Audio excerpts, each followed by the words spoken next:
Hi, my name is Aaron. In this video, I'm going to show you why I think the Trend with a few option packs might be a better option for you than the Everest Sport. So while the all-new V6 is really sought after, we have taken a lot of orders, the bi-turbos are starting to come through a bit quicker.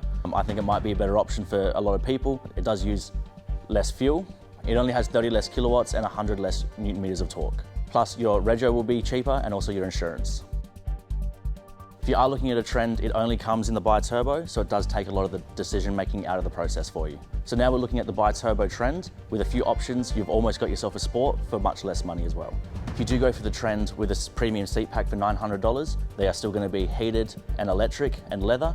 The only thing you're going to miss out on is just the Sport written on the seat.